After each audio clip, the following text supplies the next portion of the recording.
Hi everyone, Chris here with another product review, and today we're going to be looking at discs for disc golf. And before we start reviewing the discs, I want to talk a little bit about disc golf for those who haven't played before.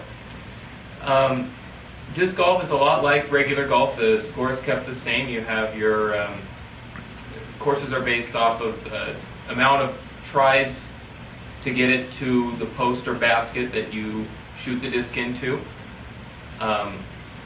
You have your hole-in-ones or aces, your double eagles, your pars, your birdies, those that are familiar with golf. The goal of the game is to make the disc into the basket in as few tries as possible. There are four basic discs to use in disc golf. They are the distance driver, the fairway driver, the mid-range, and your putt and approach disc. Each disc has 4 numbers printed on the front face. Your first number is the speed, which ranges from 1 to 13, and it is the disc's ability to cut through the air.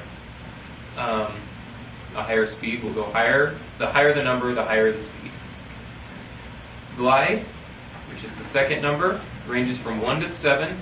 The higher the number for glide, the more the disc is going to loft in the air, the farther distance it's going to go. The third number is turn. It ranges from +1 to -5. I guess really the smaller the turn is, so if it was a -4 or -5, it means it's going to bank or turn over to the right during flight. Then our last number is fade, which ranges from 0 to 5.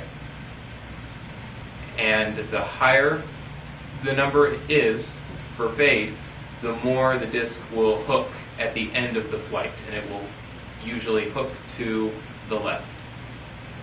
So now we're going to go ahead and start looking at each of our discs that we have here. This one is the disc driver. It's an Archangel. The 4 numbers that it has on the front is an 8 and a 6, which means it's going to have a high speed and a pretty, almost the highest glide you can have, which is really good for beginners because it'd be easier to keep it in the air. -4 and 1, which are the last 2 numbers, and the -4 is probably not so good for beginners because it will be harder to keep the disc straight as it's flying through the air. And 1 is not too bad. It's not going to hook a whole bunch at the end of flight. It's going to pretty much stay straight at the end. Then we have our fairway driver. This particular one is a Leopard. Its numbers are 6 and 5, so we still have a pretty high glide for a fairway driver.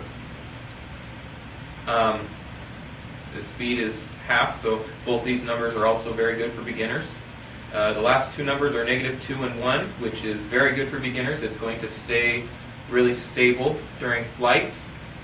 Your fairway driver is going to be used for long distance or mid-range distances. Then we have our mid-range disc.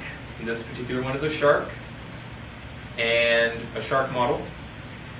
Its 2 first numbers are 4 and 4, so a lower speed but still about a mid-grade glide, so not too bad. A 0 turn and a 2 fade.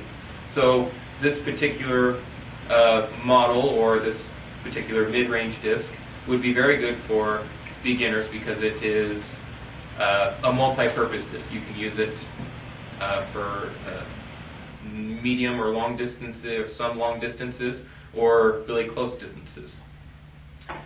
Then we have our putt and approach disc. This is an Aviar model.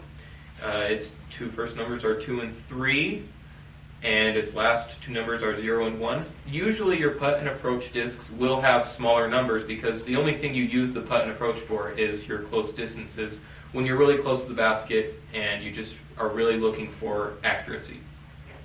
So there's really not a whole lot of, you're not going to see a whole lot of variances with these numbers on your putt and approach discs, but this is still a pretty good disc.